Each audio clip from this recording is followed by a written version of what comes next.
I'm just going to adjust these slightly so there's a little more room here.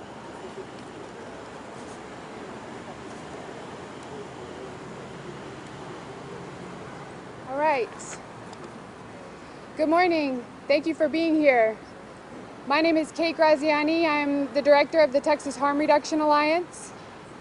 And we are here this morning on International Overdose Awareness Day to honor the lives lost to drug-related deaths in our community. And although we mourn their deaths, today we are here to say enough is enough.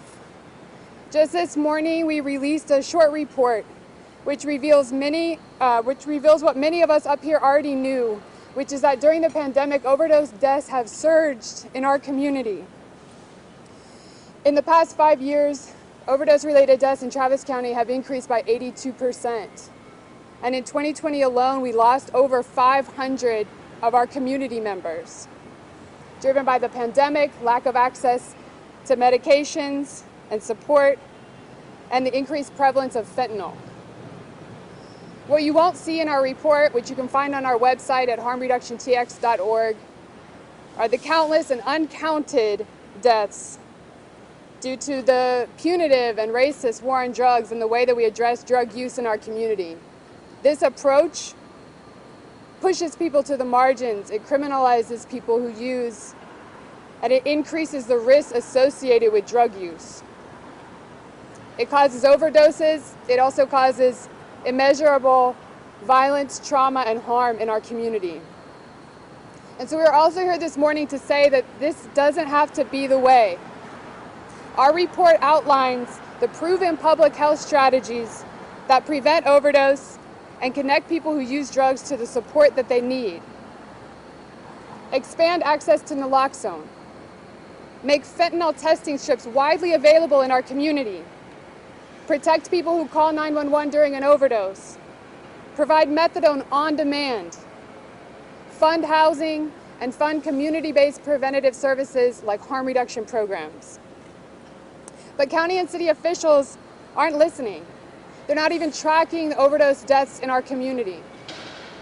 Travis County is considering increasing our sheriff's office budget by 9%. But we don't see a mention of any of these proven public health strategies in the budget. So we are here this morning to say enough is enough. Over the next half hour, you will hear from some incredible community leaders who are facing the overdose crisis head on. And we've come together this morning because we refuse to lose 500 more members of our community in 2021. Thank you.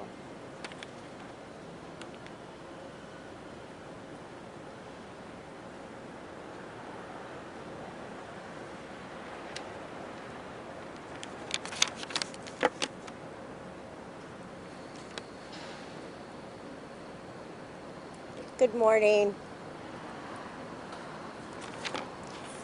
My name is Lisa Medina.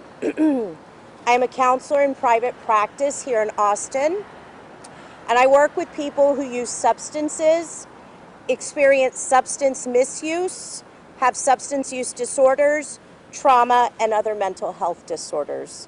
I am also a board member of the Texas Harm Reduction Alliance, and I'm a trainer in our community on topics of trauma, harm reduction, and mental health.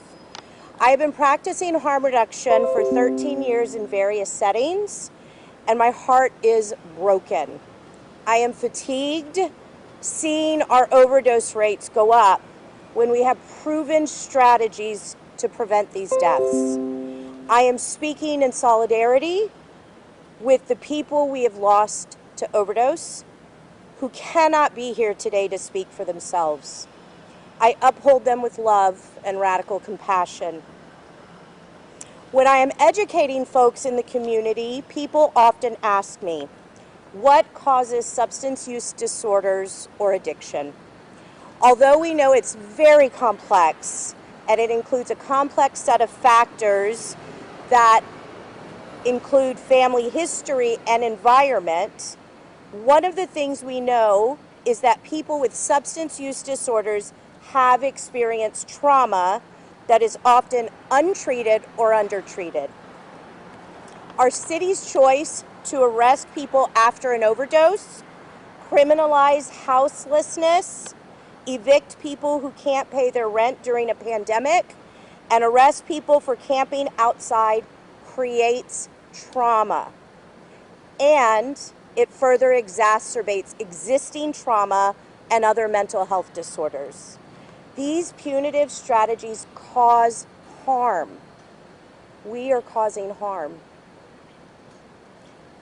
These punitive strategies also create additional barriers for people to access needed community services and contributes to the continued rise in overdose deaths. Insisting on abstinence in order to receive help or have access to basic needs is allowing people to die. We are systematically hurting some of our most vulnerable members of our community. Every overdose death is a policy failure. But there is another way. I'm here to tell you that harm reduction strategies really work. Harm reduction is evidence-based, it is human-centered, it is a model of care that aims to reduce and/or remove barriers to care. It allows for individuals to be respected, heard, uplifted, and supported. It does not condemn, nor does it condone drug use. It teaches people to have agency over their own bodies. It is trauma-informed care, and it keeps people alive. I am asking the city and my fellow community members to find compassion in their hearts and embrace these life-saving strategies. Thank you.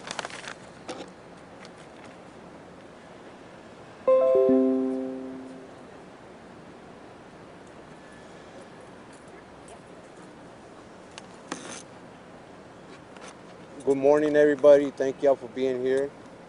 My name is Jose Martinez. I'm a recovery coach with Texas Harm Reduction Alliance. I was raised in East Austin, and I have seen too many overdoses and deaths in my community.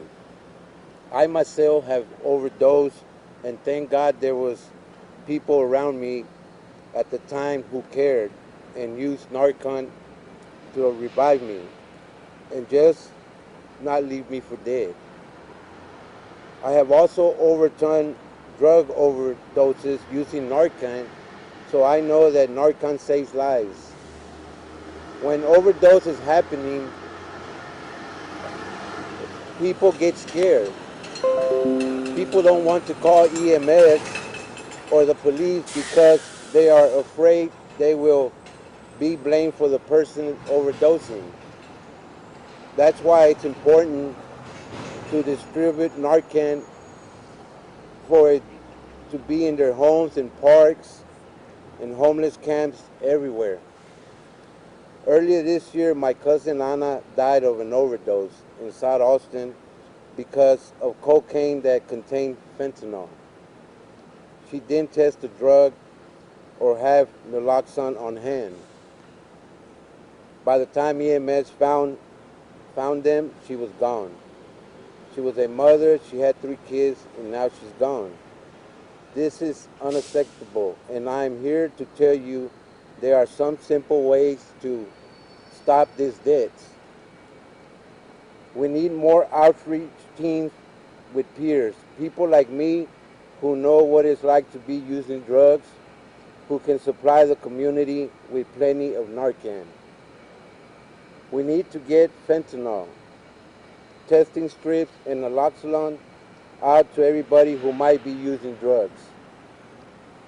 People need to be protected if they call 911 during an overdose and not feel afraid to call EMS for help. And most of all, people need help. They need housing, methadone, income, mental health care. So to our community and leaders, Travis County leaders need to take care of our community. Thank you all.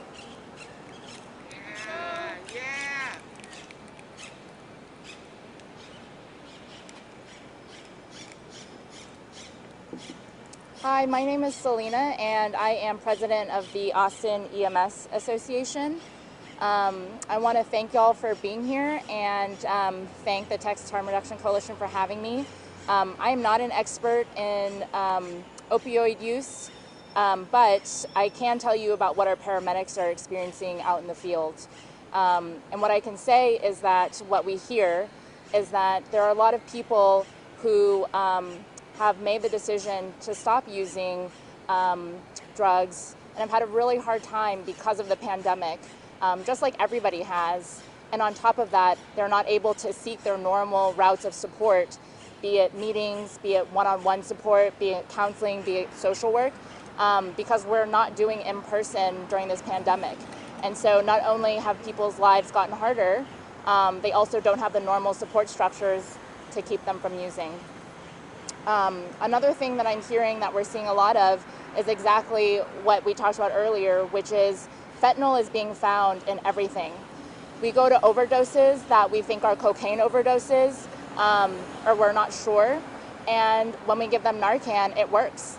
And then when we revive somebody, they say, I didn't do any opiates, and what we're finding is that fentanyl is in everything. And that is intentional, and that is really hurting people in our community. And so we have to respond quickly and urgently by making fentanyl test strips widely available. Another thing that we're seeing is the community has done a great job in making Suboxone widely available because it is covered by MAP and covered by many health insurances. We're not seeing methadone covered by MAP, and that is really hurting people. I was just told about one patient who wants to get on methadone, has tried Suboxone, it does not work for him, and he actually has an appointment, but he is waiting for funding. And in waiting for funding, he has actually overdosed and gone to the ER 2 times in the past 2 weeks while waiting for methadone funding. So these stories are real, and these things are happening every single day. And we just need these resources out in the community right now. Thank you. Selena, what was your last name? Shia, X-I-E.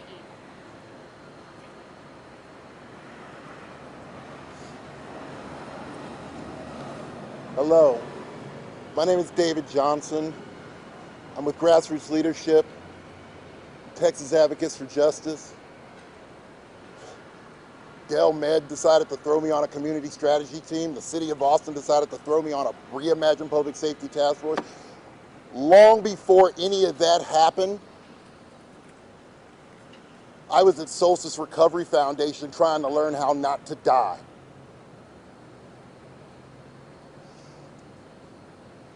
And here I am, almost 5 years later, and I feel like I'm having the same fight with the same people for the same things.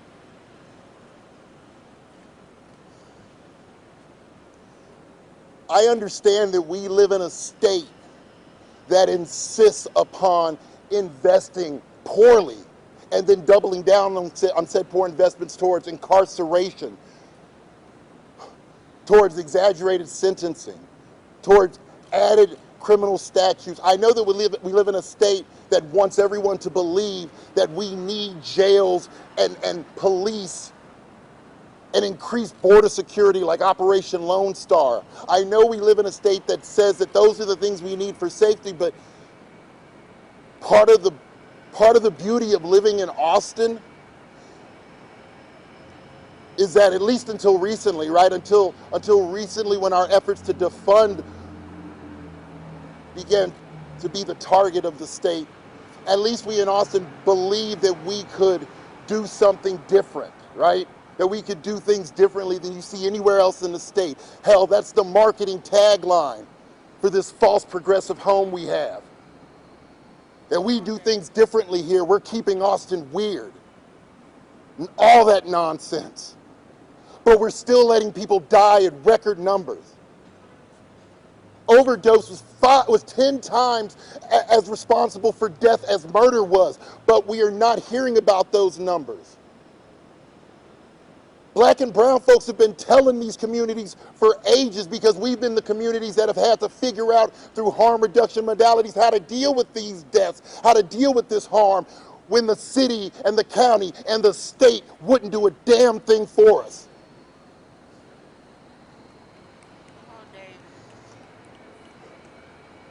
No one cared about us when it was heroin and crack and cocaine. They started caring when it was Oxycontins and promethazine and Vicodins. Because it wasn't until Brad and Sally were shooting up grandma's medication that anybody cared. Well, maybe this is something that should make everyone care a little bit more. Because what I want to clue everyone in on is that opioid death, which now we all know is going to come from fentanyl toxicity, opioid death isn't just for junkies anymore. Speak the truth, Dave. Isn't just for those folks anymore. Not that that should have ever mattered. Not that that should have ever been justification to keep those folks, us folks, to keep us separated from wellness and from health and from prosperity and from the promise of life. No, but since a lot of you want to continue to buy into the this is what you get for making the choices that you make nonsense, let me remind you of something. To all of you who lie daily about your own drug use, past and present. No, not to the people who wear their drug use on their sleeve because they don't enjoy the privilege of being able to conceal it. Let me repeat that. Being able to conceal your substance use, regardless of the level or intensity of that use, is all about your privilege and your access to the resources needed to keep it shrouded and keep it concealed. Come on, David. If you have access to insurance, you could be the CEO of a recovery organization and shoot heroin every day. If you have a place to call your own and you have transportation and you have money in the bank, you can smoke meth every day and be an attorney or a judge or a physician or a politician or a mother or a father or a son or a daughter, sister, brother, or neighbor. So for all of you who don't talk about that line of coke you used to do before you took finals, or for all of you who don't talk about those days where you know what, you just couldn't get to sleep so you got some Valium off your homeboy who got them from Mexico. Here's what I want you all to know. All of those things are killing people today because fentanyl is now in the mix. This is the landscape that we in this country have created, and this is the landscape that we in Austin and Travis County continue to hold safe as long as we do not put everything we have behind the response to something that is killing us, again, 10 times as much as murder. So when people ask, why do we want to take money from law enforcement? Because it is not being used in the best way. Take all the money possible and invest in providing MAP coverage for methadone. Let's stop treating medicated assisted treatment differently from another form of medication assisted treatment. Please, recovery is whatever is needed in that moment, long term and short, to help a person get to the next stage of wellness. That's it. So please, can we please stop punishing those for whom Suboxone and buprenorphine don't work? Like, let's stop punishing them.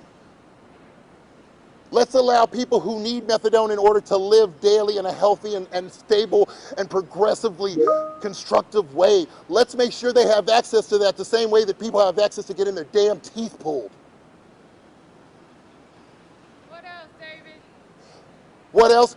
Can we make fentanyl strips something that is not only available but mandatory? My chosen family decreased by 1 less than 6 months ago, and my household increased by 2 as a result, because someone gave this person a pill that they did not know had fentanyl in it and killed them.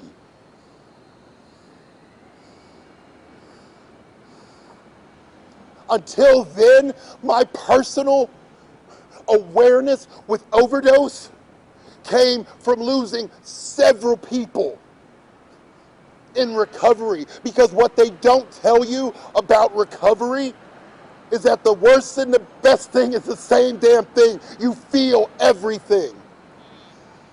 And you feel the helplessness that comes with being unable to ensure that people who may not be in your same boat, but sure as hell are on the same rocky ocean, have a decent chance of making it to shore.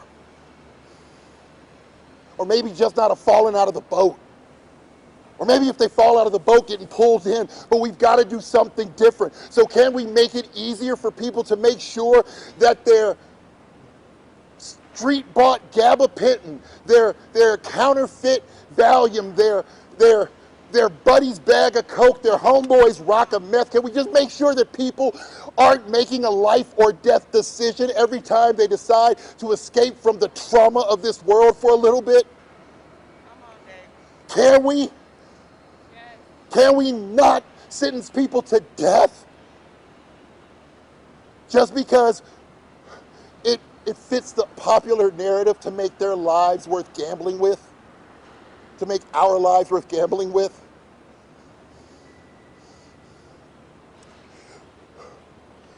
We need there to be naloxone, Narcan everywhere. We're moving into a period now where fentanyl is the cheapest drug to make. The absolute cheapest drug for impact to make. Never before have I been so glad that I enjoy the relative privilege of not at this moment wanting to use meth again. Because today it might just kill me. But somehow that doesn't make me feel better when it comes to those who can't say that. So can we please fully fund,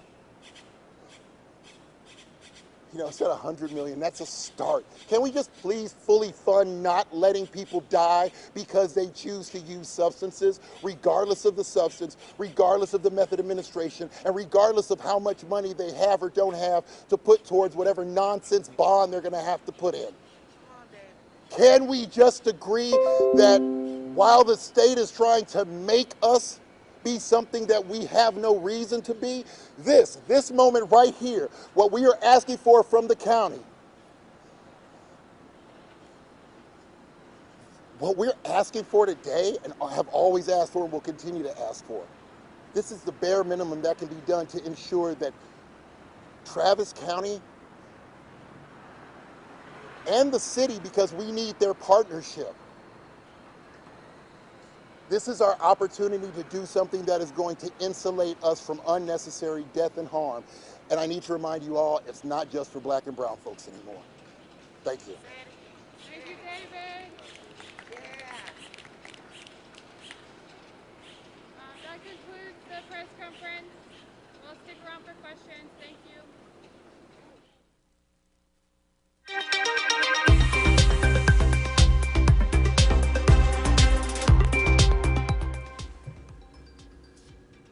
Good morning, everyone, and thanks so much for sticking with us here on KXAN Live. We've been showing you this news conference that happened just outside the Travis County building, where commissioners are meeting for their weekly updates about COVID-19 and taking other actions about other policies.